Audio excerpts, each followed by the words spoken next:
Cuando una persona sueña, solo se puede dirigir hacia una dirección: pa'lante. Hay miles de historias, algunas de sacrificio, otras de riesgo, pero también de superación, y una de ellas podría ser la tuya. Inmigración, sueños, retos y triunfos. Bienvenidos al programa Pa'lante, mi gente, de la firma de abogados Vázquez & Servi. Así es, y como siempre, importante la información, no solamente hablando de triunfos, retos y sueños, sino de advertencias y poniéndonos al día con las cosas que nos pueden pasar a la hora de iniciar un proceso migratorio. Le damos la bienvenida a la abogada Bárbara Vázquez. Buenos días. Muy buenos días a todos, Brenda. Como siempre, ya saben, es un placer para mí estar aquí con ustedes compartiendo esta hora de Pa'lante, mi gente, como todos los martes, hablando de temas de inmigración y contestando sus preguntas. Recuerde que siempre pueden encontrar nuestros episodios de Pa'lante, mi gente en nuestra página web de Vázquez & Servi, también en cualquier lugar donde ustedes acostumbren a escuchar sus podcasts. En nuestra página web también tenemos una sección dedicada a toda la información exclusivamente relacionados a temas de inmigración. Pueden hallarla en lo que es el renglón que dice blog. Ahí si hacen clic van a ver todos los episodios y toda la información de diferentes temas relacionados a inmigración. Y hoy vamos a estar dedicándole esta hora a un tema muy importante para nuestra comunidad, que son referente a lo que es las consecuencias de confiar en notario para sus asuntos migratorios. Es un servicio al público que EILA casi siempre todos los años saca un anuncio donde básicamente les explica a las personas lo que es o pueden ser las consecuencias de compartir o dedicar el tiempo a los notarios para que tomen sus casos de asuntos migratorios en vez de consultar con un abogado que se especialice en la materia de inmigración.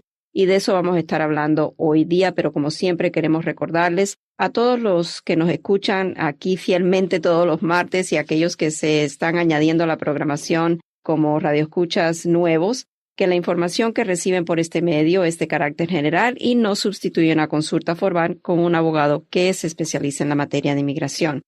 Y bueno, EILA siempre publica casi todos los años un servicio al público donde les explica a las personas que siempre sean muy cautelosos en quién confiar sus asuntos migratorios.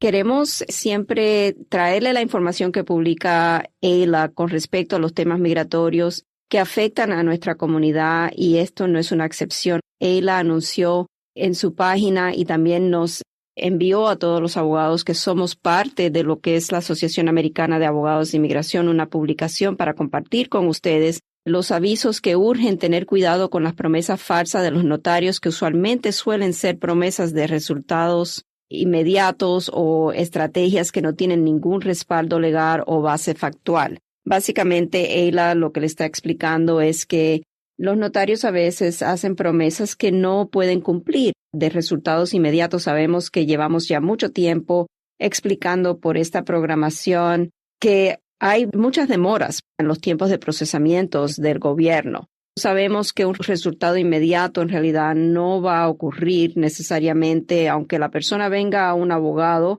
Nosotros no podemos controlar los tiempos de procesamiento del gobierno y es algo que UCIS está tratando de trabajar internamente en mejorar esos tiempos de procesamiento. También a veces los notarios le dicen que hay estrategias en su caso que no existen o no tienen un respaldo legal y tampoco una base factual por los factores que existen en respectivos casos. Con diferencia a los notarios en países de Latinoamérica, quienes cuentan con una licenciatura en derechos y quienes están autorizados a dar consejos y ayuda legal, en Estados Unidos los notarios no están entrenados para ayudar a personas en temas legales, incluyendo casos de inmigración. Y es importante recalcar la función de los notarios aquí en este país. Los notarios en este país no son abogados y solamente pueden autenticar la firma de una persona en un documento. Eso es todo. La diferencia es muy grande. Ahora, lo increíble es que hemos tratado de explicar que un abogado o una paralegal puede ser notario porque sacaron un sello con el condado como testigo de firma. Un abogado puede ser notario, pero cualquier persona puede ser notario sin ser ni siquiera un traductor, ni siquiera un paralegal. Es un trámite para sacar un sello, pero a veces confundimos porque la palabra notario en Latinoamérica tiene un peso totalmente distinto. Exactamente, y eso es un buen punto porque, por ejemplo, aquí en el estado de Georgia, para ser notario, la persona solamente tiene que cumplir con unos requisitos bien básicos, por ejemplo, tener por lo menos 18 años, ser ciudadano o residente legal de Estados Unidos, ser residente del condado donde somete la solicitud para el sello de notario, poder leer y escribir inglés y proveer un número de teléfono válido con su solicitud. Oye, O sea, that's it. En la oficina nuestra, por ejemplo, nosotros tenemos paralegales y algunas de nuestras paralegales tienen sellos de notario porque necesitamos que cuando viene un cliente a firmar, por ejemplo, una declaración jurada, en vez de tener que el cliente que ir a otro lugar, a un banco, o buscar su propio notario para que le firme o le autentifique la firma, nosotros tenemos paralegales que ya tienen ese sello y pueden dar autenticidad a la firma. Es como para comodidad del cliente, pero no es que nuestras paralegales son abogados, no es que nuestras paralegales pueden dar un consejo legal. Eso está bien, tenemos mucha cautela con eso. En países de Latinoamérica, la persona quien solicita ser notario tiene licenciatura en derechos y en muchos casos debe tener por lo menos 5 años de experiencia ejerciendo derecho. Eso es muy diferente a un notario aquí en Estados Unidos y por eso yo creo que vienen muchas personas con la mentalidad de los países latinoamericanos, voy a buscar un notario que me haga mi trámite migratorio, pero sin saber que en realidad en este país los notarios no tienen que tener esa educación formal en derechos, no tienen esos requisitos educativos que se requieren en los países de Latinoamérica para ser notarios. Durante más de 26 años que tenemos ya ejerciendo nuestra carrera de abogado aquí en Vasquez and Servi, el abogado Thad, igual que yo, hemos tenido muchos casos donde clientes acuden a nosotros después de haber confiado su caso migratorio a un notario. Y en muchos de esos casos, desafortunadamente, Brenda, el caso ya está irreparable. No podemos reparar el caso. El trabajo a lo mejor que el notario hizo perjudicó la posibilidad de que el cliente pueda legalizar su estatus migratorio en Estados Unidos. Siempre tenemos que tener una evaluación completa de ese caso para ver si hay alguna manera de reparar el daño que ha sido causado. Un ejemplo que le quiero dar para que tenga en cuenta de cómo puede ser afectado un caso migratorio. Y esto es hipotético, no necesariamente es un cliente de Vasquez and Servi, pero puede ser algo similar que hemos visto en nuestro trabajo en Vasquez and Servi. Vamos a decir, un joven Javier aplica para el DACA con la ayuda de un notario quien le aconseja a Javier poner una fecha de entrada falsa en la solicitud para el DACA con el objetivo de engañar al gobierno para poder calificar. La solicitud no pudo ser respaldada con las evidencias requeridas de haber residido continuamente en Estados Unidos desde esa fecha del 15 de junio del 2007, que es la fecha requerida para propósito de calificar al DACA. Al recibir la solicitud, UCIS le envió a Javier un pedido para las evidencias de residencia continua desde esa fecha del 15 de junio del 2007, pero Javier no pudo responder con las pruebas requeridas al pedido porque en realidad no tiene pruebas. Javier entró mucho después de esa fecha. El beneficio de DACA fue denegado eventualmente. Varios años después, Javier se enamora y se casa con Xiomara, quien es ciudadana estadounidense, y Javier quiere legalizar su estatus a residente permanente por medio de su matrimonio con su esposa Xiomara. ¿Qué consecuencias ha causado el notario en aconsejarle a Javier poner esa fecha errónea para engañar al gobierno? Obviamente sabemos Javier engañó al gobierno y se dejó llevar por ese consejo erróneo del notario. Pero por haberse llevado por ese consejo del notario, Javier ahora necesita de un perdón por representación falsa en un proceso migratorio, porque Javier trató de obtener un beneficio migratorio por pretensas falsas o información falsa. Javier no podrá solicitar un perdón provisional por la presencia indocumentada en Estados Unidos. Sabemos que Javier ha acumulado ya varios años de estar aquí en este país de manera indocumentada y que va a necesitar un perdón por la presencia indocumentada, pero desafortunadamente no va a poder presentar ese perdón por presencia indocumentada en Estados Unidos, dado a que ese perdón exclusivamente perdona la presencia indocumentada y Javier ahora requiere de un perdón adicional por la representación falsa que puso en la solicitud del DACA. Wow. Esto ahora significa que Javier no tendrá el beneficio de ese perdón provisionalmente, de irse a la embajada o al consulado americano con ya esa calma de que por lo menos su perdón ha sido aprobado. Él no tiene ese beneficio porque ahora él tiene que presentar su perdón por presencia indocumentada y representación falsa después de acudir a la cita o la entrevista en la embajada. Él podrá entonces entregar un perdón, pero va a tener que esperar afuera todo el tiempo que el gobierno se demore en decidir ese perdón, lo cual puede ser demorado. La diferencia aquí es muy grande. Si Javier no hubiese cometido esta falsa representación en el proceso para obtener un beneficio migratorio, tal vez pudiera haber calificado para el perdón provisional y al recibir la entrevista para su residencia, sale a su entrevista, pero ya se va confiado en gran parte de que tiene su perdón provisionalmente aprobado y de que el tiempo de separación familiar debe ser poco. Pero Javier desafortunadamente no corrió con esa suerte porque hizo algo mal hecho y se dejó llevar por ese consejo erróneo. El anuncio que Ayla provee, y lo vamos a publicar en nuestra página web y también en nuestra página de Facebook, sí. Ahí dentro de ese anuncio, Ayla también le da lo que es una herramienta que para nosotros es muy útil. Para que la persona pueda buscar abogados de inmigración, le da un enlace o tal vez que pueda buscar un representante acreditado por la Junta de Apelaciones de Inmigración. También le provee un enlace, ahí va a poder ver cuáles son los abogados de Ayla que están dentro de esta organización que es muy bien reconocida como una fuente fidedigna de abogados. Ahora, Brenda, sabemos que no todos los abogados tienen buenos escrúpulos, ¿verdad? We know. No es que le estoy diciendo que, por ir a un abogado 100% le estoy diciendo que su caso le van a dar el consejo correcto o no le van a decir o dar una estrategia que a lo mejor no tenga alguna falla.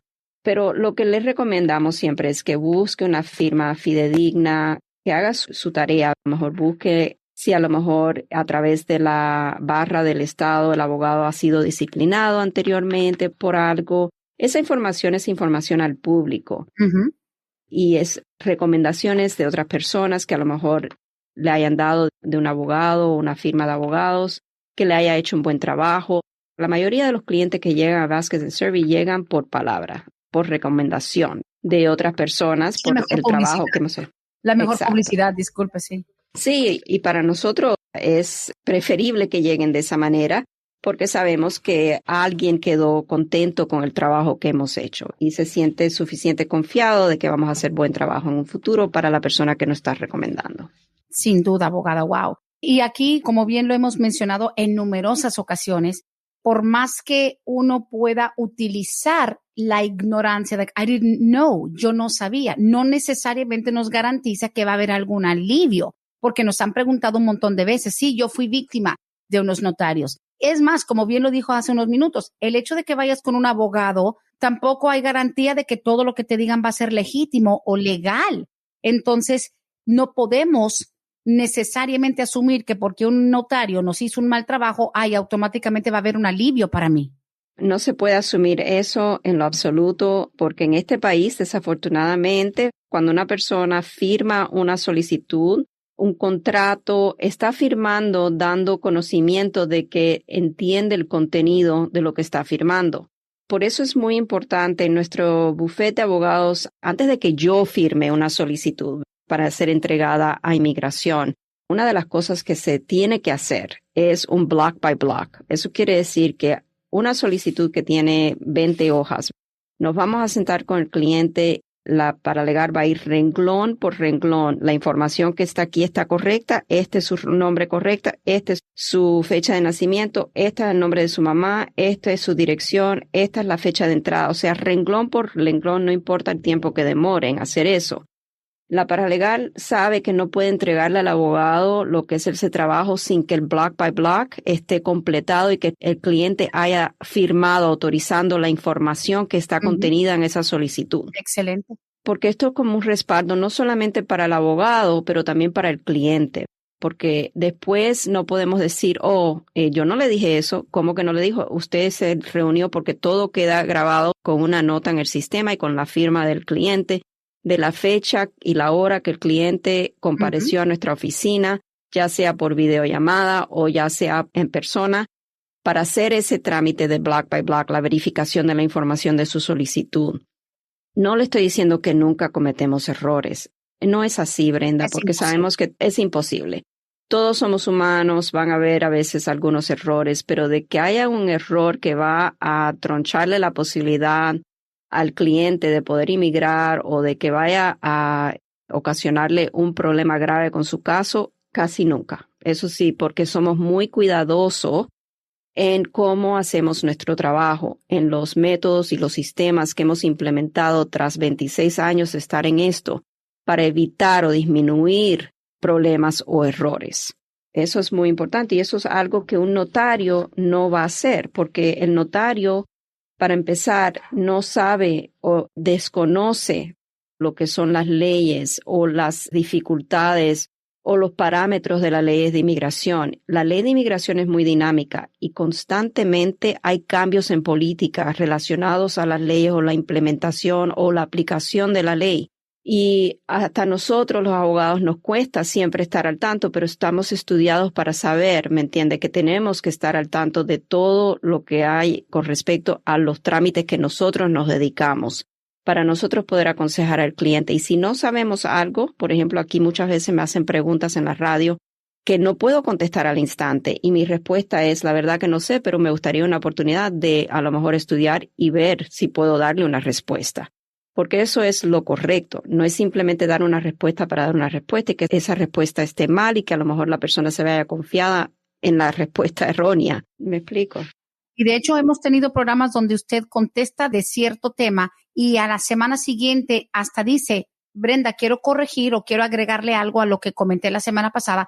Eso significa que incluso dentro de los 60 minutos que se le dedica a las preguntas del cliente, a usted se le queda en la cabeza, contesté algo, pero déjame yo cerciorarme de lo que contesté y usted incluso no se le borra a tal grado de que usted incluso ha corregido información.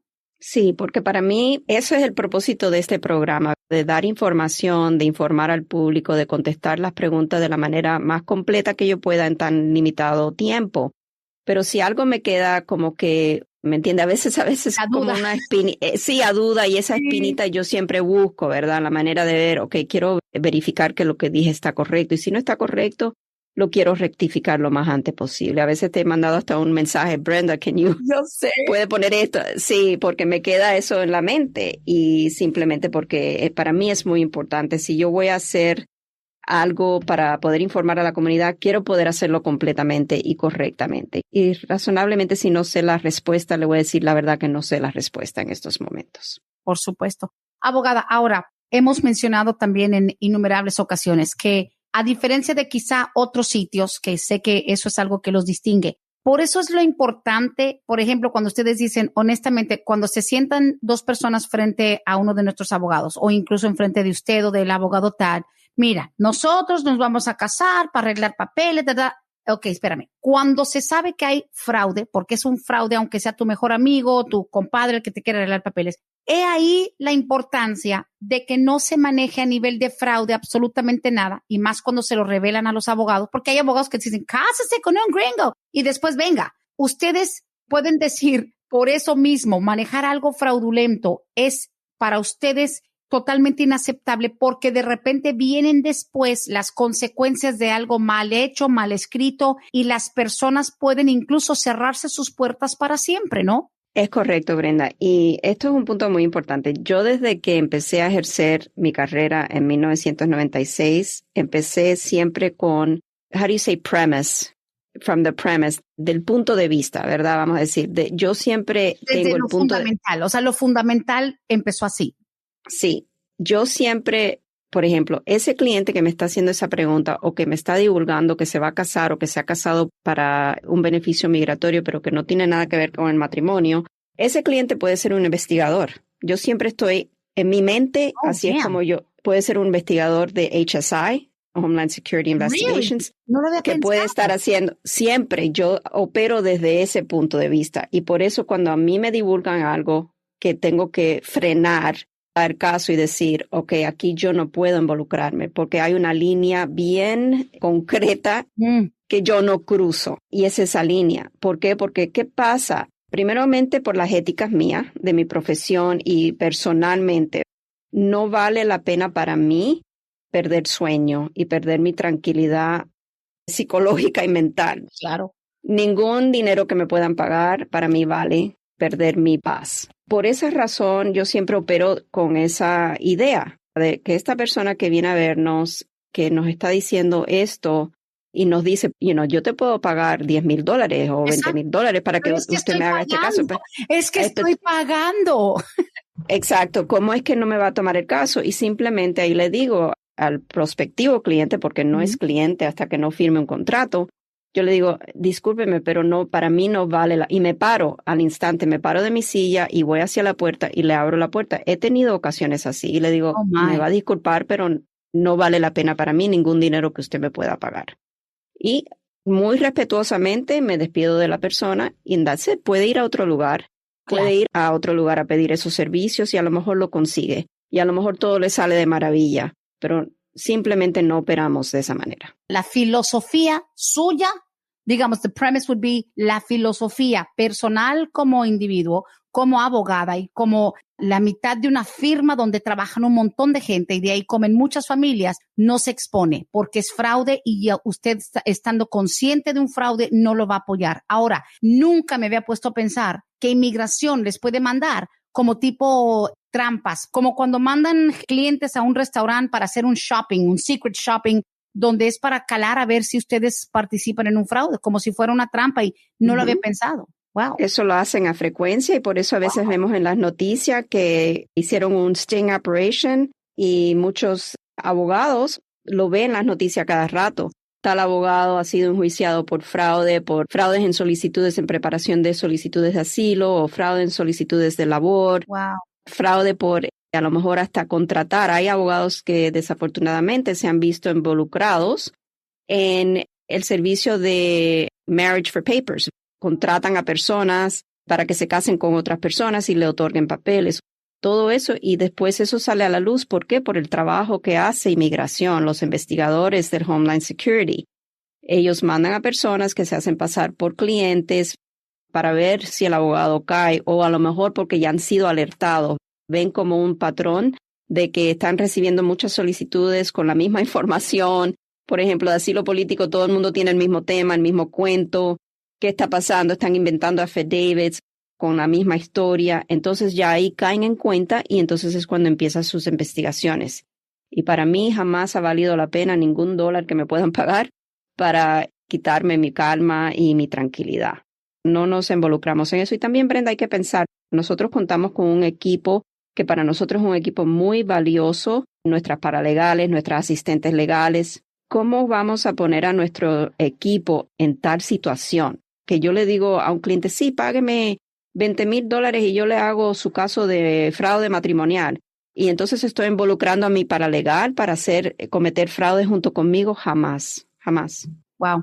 Ahí está. Entonces, de este tema se pueden desprender muchos programas más por lo mismo, tanto los que han sido víctimas de notarios, lamentablemente, y lo voy a decir yo, Brenda, bueno, me hago responsable de lo que voy a decir, no representa el pensamiento de Vázquez y Servi, pero también hay que entender que el mismo cliente también en muchos, digamos en el 80% del caso, el cliente está consciente y colabora también con el fraude. Tráeme tal cosa, tráeme una carta de tu jefe, invéntame fotos con tu marido y hacemos. El cliente en el 80% de los casos está consciente de lo que está armando y tiene que colaborar de cierta manera para continuar el fraude. Correcto. Wow. Sí, es correcto. Señores, bueno, importante hacerlo notar, pero también recordar con mucha responsabilidad que te pueden advertir todo lo que quieran, abogada. Te pueden advertir, pueden poner flyers, pueden poner comunicados. Sí.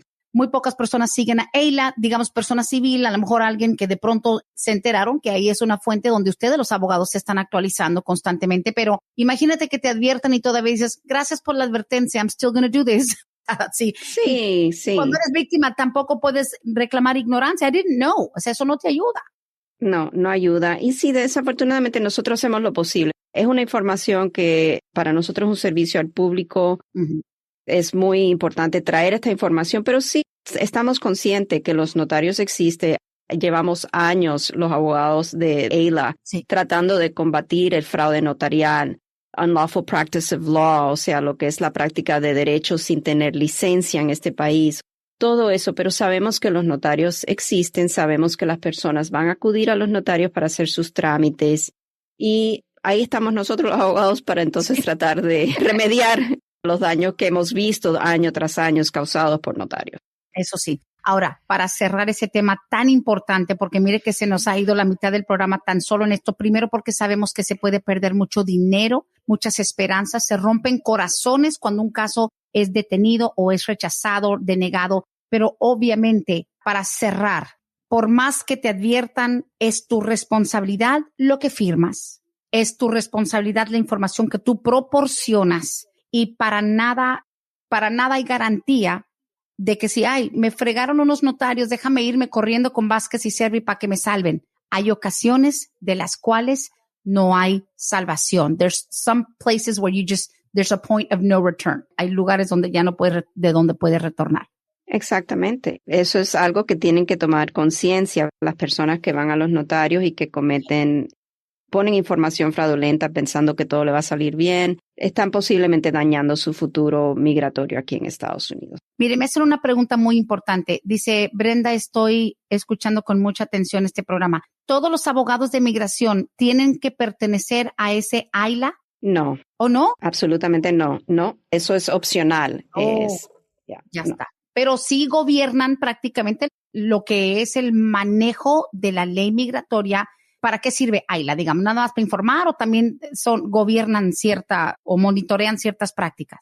AILA solamente se involucra con todo lo que se trata de inmigración. Uh-huh. Es una organización de cientos de miles de abogados de inmigración a nivel nacional. Ellos informan, educan a los abogados. Por ejemplo, todos los años hay una conferencia anual que van miles de abogados, entre ellos nosotros, de Vázquez and Servi, para educarnos, porque como les expliqué, la ley de inmigración constantemente está siendo afectada por cambios en políticas del gobierno de inmigración y siempre tenemos que mantenernos informados con respecto a esos cambios. Y AILA es una fuente increíble para nosotros los abogados continuar con nuestra educación, porque un abogado nunca para de educarse, de actualizarse con toda la información y todas las leyes y los cambios, etcétera. Para nosotros, desde que comenzamos a ejercer, ha sido algo que nunca hemos no pagado nuestra membresía. O sea, siempre todos los años ahí estamos pagando lo que sea que nos cobre AILA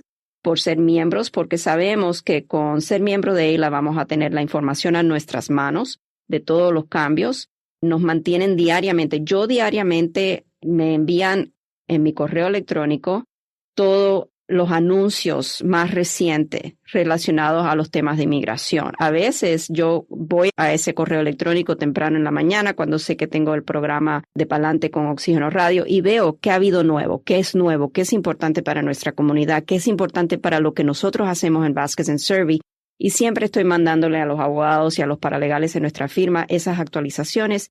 Y a ustedes, yo siempre miro cuál es el tema que yo pienso que va a ser más impactante para nuestra comunidad, para traerle esa información. Es una fuente de información súper para nosotros los abogados y para nosotros poder disminuir esa, creo que así se dice, la información a ustedes, los radioescuchas, y a nuestra comunidad cuando hacemos los servicios comunitarios con CLILA y otros locales. Exacto. Es para difundir la información en el momento y de la fuente más confiable. Y de cierta manera, no nada más porque se paga, porque también unos abogados ratas pueden pagar para ser miembros de AILA. De que pueden ser miembros de AILA, sino es el prestigio que te da saber que perteneces a la organización, pero que la estés utilizando para que la información siempre sea transparente. Porque, como te digo, cualquier abogado posiblemente pueda ser miembro de AILA, pero no significa que apliquen todas las normas y las éticas. Exacto, Brenda. Y quiero dar un ejemplo. Se recuerda que no hace tanto tiempo que muchos abogados estuvieron haciendo trámites de asilo político para que las personas fueran puestas en trámite de deportación y después pudieran aplicar a cancelación de deportación. Bueno, eso fue tan mencionado que él tomó manos en el asunto y puso un practice alert para los abogados. Wow. En su web sitio, esa información, yo creo que todos los abogados miembros recibieron esa información de cuáles serían las responsabilidades del abogado bajo las éticas de la profesión de abogado en hacer tal trámites con advertencias, avisos. de lo que pudiera enfrentar un abogado y cliente en hacer esos trámites. Y esas son las cosas que EILA hace. Ellos ven que aquí hay una práctica que a lo mejor no está dentro o tal vez muy dentro, está en esa área gris de lo que son las éticas de la profesión. Tenemos que tomar manos en el asunto, tenemos que informar a los abogados de lo que puede enfrentarse al hacer a lo mejor una solicitud de asilo político que no tiene mérito. EILA también es una agencia que aboga por los derechos. Cuando hay algo que está mal, que el gobierno está haciendo mal, EILA va a salir al frente y va a involucrarse a lo mejor a nivel nacional en un caso, mandando los argumentos a favor de la comunidad inmigrante. Es una agencia muy válida para nosotros, los abogados, y también para poder informar al público. Pues eso sí, abogada, y bien importante, como bien lo dice usted, que la gente no se quiera proteger o escudar con la ignorancia. No se lo vale a nadie. Recuerden que cualquier proceso fraudulento, sobre todo cuando tú has participado, te está exponiendo. Así que, y tampoco por muy honestos que sean otros abogados, no te pueden siempre limpiar lo que otro ensució, un notario, etcétera. Importantísimo. Abogada, 678-303-0018.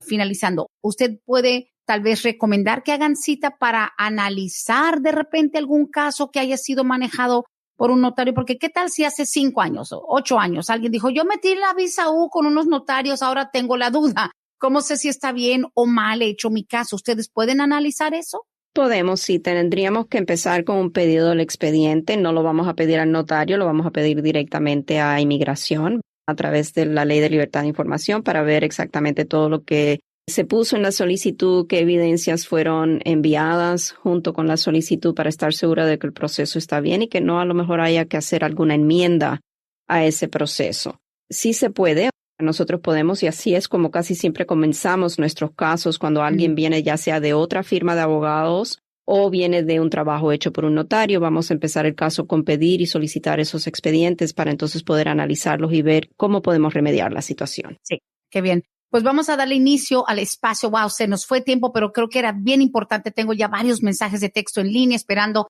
Texto 770-927-8015. Plataformas digitales, el inbox de Facebook, etcétera. Y los cuantos afortunados que me tienen en WhatsApp, escríbanme. Tengo esta pregunta, abogada. Dice, Brendita, para cuando tengas a la abogada al aire, mi mamá metió los papeles de la visa U en el 2017. Fue víctima de un asalto. Pero ahora mi mamá necesita irse para Honduras porque mi abuelita, que tiene 84 años, está ya muy mala. Parece que ya le dieron pocos meses de vida. ¿Qué afectaría su visa U si ella se va para allá a cuidar de su mamá para que, bueno, ya que se está muriendo? Lo siento mucho. Lo de la mamá sí es una etapa muy difícil que vivimos todos, desafortunadamente.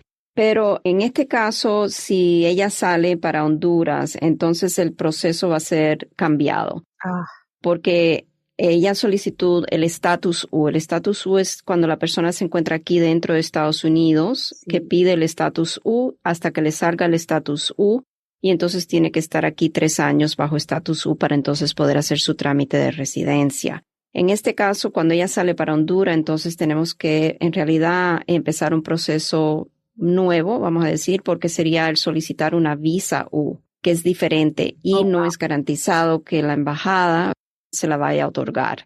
Yo le diría que lo mejor que puede hacer es a lo mejor consultar más a fondo, porque como sabemos tenemos un espacio limitado, para que la mamá se entere un poquito más de cuál es el proceso a seguir, si en realidad va a salir del país para Honduras, porque no va a ser el mismo proceso. Hay que cambiar el proceso. Ahora, recuérdenos, porque la segunda pregunta es, pero en ese caso, con la visa U pendiente, ya ve que nos preguntaron, creo que la semana pasada, una persona que está esperando la visa U o el estatus U, ¿puede pedir un advance parole en un caso de emergencia como este? Lo puede pedir, Brenda, pero en mi experiencia no hemos visto que es otorgado el advance parole, porque usualmente cuando la persona sale con un estatus U pendiente de Estados Unidos, tiene que hacer un trámite para una visa U afuera. No es que uno puede hacer un trámite siempre y cuando el trámite no sea un trámite fraudulento, uno puede pedir el beneficio, pero no necesariamente se lo van a otorgar. Lo puedes pedir, pero de que te lo den es otra cosa, entonces. Y también hay que evitar el dolor de cabeza si, por ejemplo, la persona dice a lo mejor, porque hemos visto que personas dicen, pues voy a comprar mi vuelo para ver si con el vuelo y la prueba de que, pues mira, que mi mamá está muy enfermita, a lo mejor me lo otorgan, pero pues Imagínate tener un vuelo y no poder tomarlo. No debe de hacer planes de viaje. En estos casos, cuando vemos que un advance parole es otorgado, es cuando la persona ya ha sido concedida el estatus U y ya tiene los 3 años cumplidos, ha hecho su trámite para el ajuste de estatus para la residencia y mientras está en trámite de ajuste de estatus puede entonces pedir el advance parole. Ajá. En esos casos, la mayoría son otorgados. Muy bien, pues listo, ahí está la información. 678-303-0018, hagan su cita, una consulta mucho más profunda. Aquí una de las preguntas dice, estoy aplicando para mi esposo. Yo arreglé por mi hijo, nuestro hijo, porque es hijo de ambos. Dice, estoy aplicando para mi esposo. Yo arreglé por nuestro hijo porque al cumplir 21, él me pidió y yo entré con visa, pero mi esposo entró sin papeles. Ahora, ¿cuánto tiempo se tardará en salir a él los papeles? Obvio, tenemos esta pregunta también. Familias, blended families, donde, por ejemplo, mamá entró con visa, papá entró ilegal. Ambos tienen un hijo de 21. La mamá ya arregló porque entró legal. ¿Cuánto faltaría para que le arreglen al papá? Todo depende en qué paso va el caso del papá. En este caso, si ya han hecho la I-130 ha sido aprobada, entonces sabemos que el papá va a necesitar de un perdón por presencia indocumentada en Estados Unidos. Necesitamos saber si lo va a poder hacer aquí el perdón o si va a tener que ser un perdón tradicional. O sea, depende de tantos diferentes factores para yo poder decirle bajo los tiempos de procesamiento del gobierno. Depende de la etapa del caso y aquí no sabemos en qué etapa estamos. Entonces, si quieren llamar al aire 770-686-3424. Siguiente pregunta, poquito larga, la voy a resumir. Dice, yo soy ciudadana americana, tengo 21 años con mi esposo. Yo traté de arreglarle papeles. Hace tiempo, hace mucho más de 10 años, dice, cuando hicimos el trámite, le dijeron que se tenía que dar en México 1 año más o menos, pero se desesperó, intentó regresar, lo agarraron en la frontera y ahí le dieron el castigo de los 10 años, que suele suceder, dice, pero el problema es ahora que aunque ya han pasado más de 10 años, no tiene cómo comprobar que estuvo en México porque en realidad no estuvo. Dice, mi esposo ha sido víctima de un crimen, lo asaltaron, estuvo en el hospital.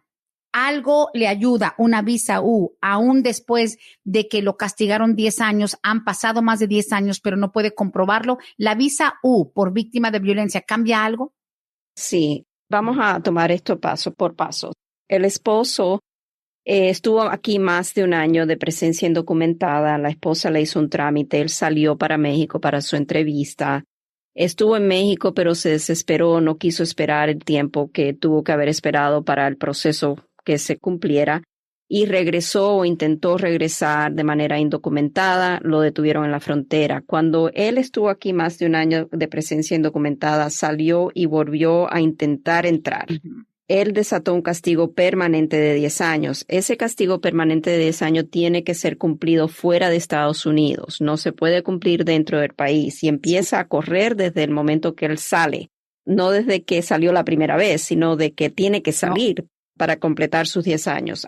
Ahora, si él ha sido víctima de un crimen de violencia y quiere y es elegible a solicitar el estatus U, ahí se puede solicitar un perdón de ese castigo permanente de 10 años. Dentro del proceso de estatus U se pide un perdón por todas las bases de inadmisibilidad que puedan aplicar a un caso.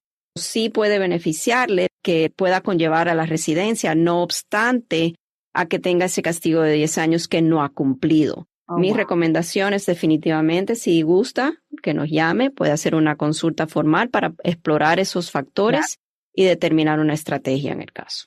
Ahora, suena la pregunta tan ignorante, pero para agregarle el toque. Podríamos asumir, y no es bueno asumir, porque sabemos que en inglés cuando la palabra assume la divides, entiendes lo que pero la visa U, para quedar clarísimo, la visa U, ok, te golpearon, te dieron un balazo, Dios te libre, te dio una puñalada, algo. Eres víctima de violencia por parte de alguien. Automáticamente mucha gente piensa, la visa U, no hombre, eso arreglas sin salir, te perdona de todo, hasta felonías. Con la visa U, si eres víctima de la violencia, puedes arreglar sin salirte de los Estados Unidos. ¿Is that always the truth?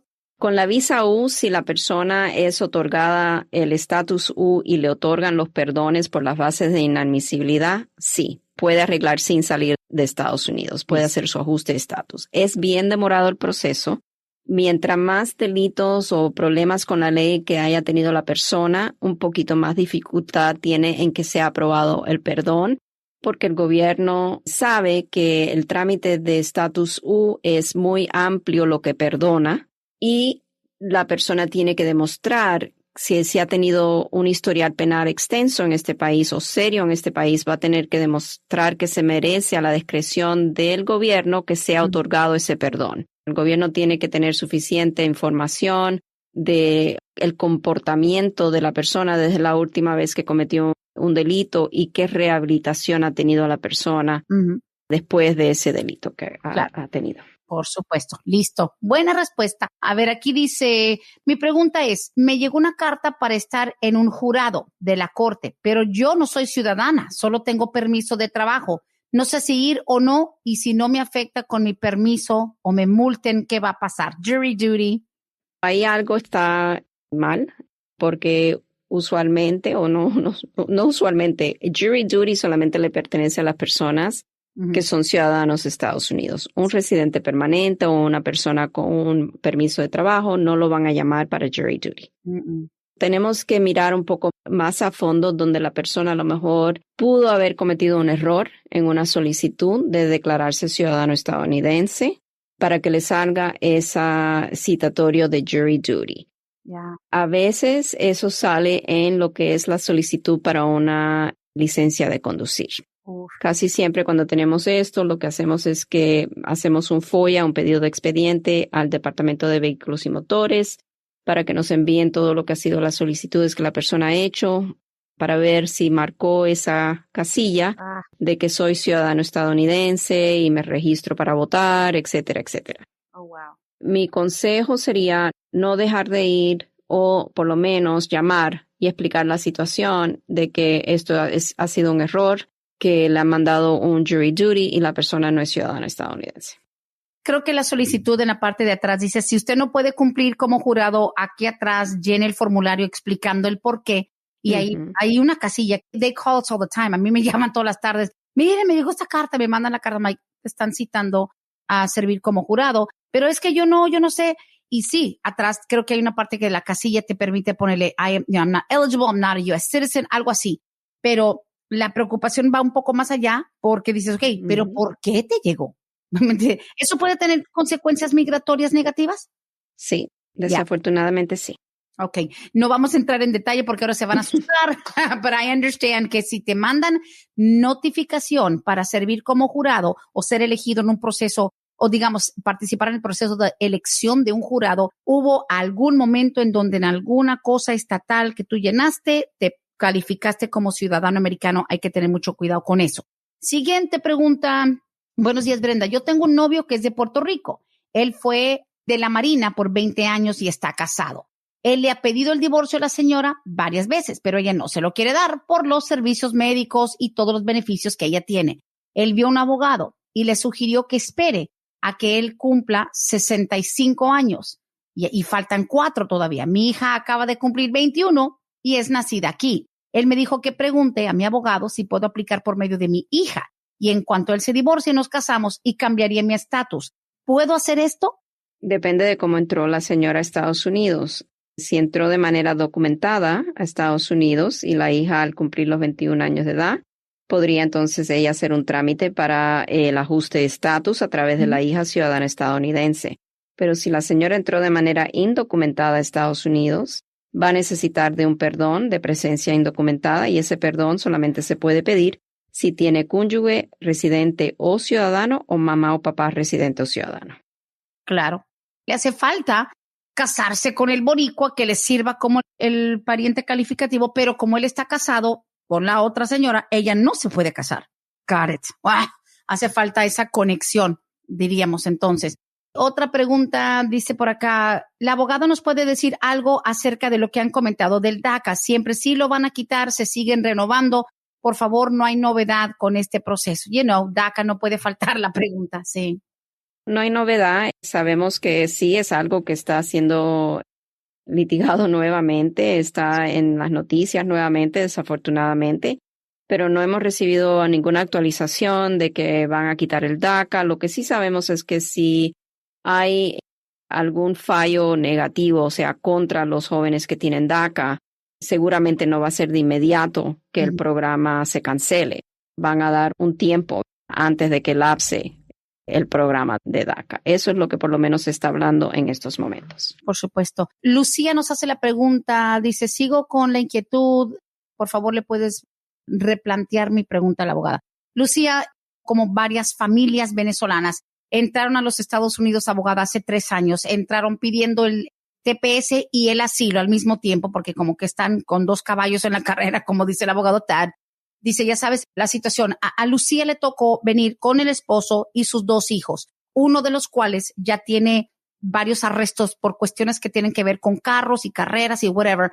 Dice, estamos conscientes de que no va a poder eliminársele el caso. Entonces, si el hijo va a cumplir apenas 19, dice, nuestro hijo estamos conscientes que posiblemente quede fuera del TPS por los cargos, los misdemeanors, el TPS es muy delicado. ¿Qué harían con él? ¿Lo van a deportar? ¿Cuál sería otra alternativa? Están muy preocupados porque obviamente su comportamiento lamentablemente lo tiene con son misdemeanors, pero para un TPS es fatal. Dice ella que si pierde el TPS se puede seguir acogiendo a lo que es el asilo como tal, o si al hijo de 18 que va a cumplir 19, ¿es posible que lo deporten como separado de su familia? En este caso, no considerando los delitos porque no sé exactamente cuáles son. No puedo estudiar eso en tan breve tiempo, necesito ver el estatuto, etcétera. Claro. Pero si el hijo está incluido como una persona derivativa, lo que es un rider, en la solicitud de los padres para el asilo político y esa solicitud todavía está pendiente, entonces el asilo está en estos momentos protegiéndolo, esa solicitud de asilo está protegiéndolo contra una posible deportación. Es así, porque la solicitud de asilo político tiene que tener un proceso que es una entrevista. Si fue archivada con UCIS, vas a tener una entrevista a la persona con un oficial de asilo de UCIS y si de ahí el oficial determina que no puede aprobar la solicitud porque a lo mejor no hubo suficiente prueba de persecución, entonces va a pasar el caso de asilo a un juez de inmigración donde toda la familia que está en la solicitud, los padres y los hijos incluidos, menores de 21 años de edad, van a ser trasladados el caso a la Corte de Inmigración. Mientras esa solicitud esté pendiente, ese caso le ofrece lo que es una protección, vamos a decir, contra una deportación. Pero digamos, de manera teórica o hipotéticamente, aunque sea un set, o sea, son 4, porque es la pareja y sus 2 hijos, de verdad, por el comportamiento de uno de ellos, ¿se lo pueden desprender del family unit? ¿Sí puede perder sus beneficios y que lo saquen de lo que es la unidad familiar? Por lo que son los delitos que me has explicado que son misdemeanors, seguramente no son felonías agravadas, no es un caso que yo vea que puede perjudicar tal vez, hablando bien generalmente, como le expliqué, el caso de asilo político. Ya cuando el hijo cumpla, vamos a decir 21, esté por cumplir 21 años de edad, si el caso de asilo de los padres sigue pendiente, el hijo sí tiene que separarse de esa solicitud y hacer su propia solicitud de asilo. Eso es muy importante tomar en cuenta porque ya él va para los 19 y ya sabemos que estos trámites de asilo político suelen ser demorados. Tomar eso en cuenta. Si tienen abogados en el caso de asilo, muy importante que se comuniquen con su abogado para que le pueda explicar cuál sería el proceso cuando el hijo cumpla los 21 años de edad, dado a que a lo mejor está incluido dentro de esta solicitud de los padres. Pues bueno, hay que darle un poco más de seguimiento a eso, tal vez ya una consulta formal directamente. Y cerramos con esta pregunta, nos hace Jaime, dice, buenos días, abogada. Entonces, ¿ha habido alguna actualización sobre las demandas supuestamente por los atrasos en los perdones? Todavía no hemos recibido ninguna noticia sobre eso. Sabemos que la demanda está en vigor. Eso no es algo que se decide rápidamente. Es una demanda colectiva. Cuando eso salga, alguna noticia sobre eso, EILA, vamos a tener información casi de inmediato. De una vez el estándar, claro. Exacto. Pero demanda colectiva no es porque automáticamente van a perdonar a todos y, oh my goodness, se han tardado, pobrecitos, vengan todos. That's not the case. O sea, la demanda colectiva es con el propósito de ¿qué, abogada? No, la demanda colectiva es básicamente con el propósito de que esta clase de personas es un class que están esperando la decisión de su solicitud del perdón ya hace mucho tiempo. Están diciendo, ok, necesitamos que inmigración adjudique estas solicitudes porque nos están básicamente perjudicando con tanta demora. No podemos hacer nada con nuestras vidas y tenemos este proceso que hemos pagado para que inmigración nos dé una decisión. Y eso, si es decidido favorablemente, va a aplicar a todas personas, no solamente a todas personas que tengan este tipo de caso pendiente con UCIS, no solamente a las personas que han formado parte de la clase que están demandando. Ah, qué bien. No tienes que estar dentro de la clasificación en sí que participas con la demanda, pero todos los que a quienes les corresponde esa descripción. Correcto. Ojalá que se sepa algo. Usted nos mencionó que por ahí en marzo, maybe abril, estamos un poquito adelantados.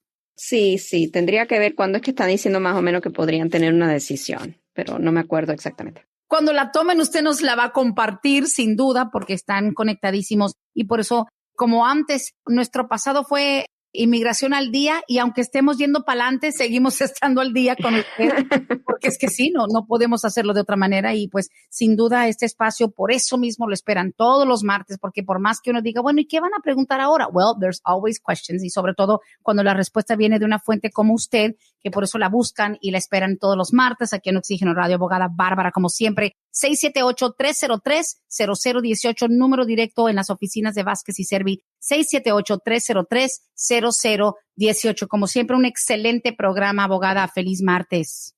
Muchas gracias, Brenda, y feliz martes a todos. Y para aquí los espero el próximo martes. Que así sea. Feliz día.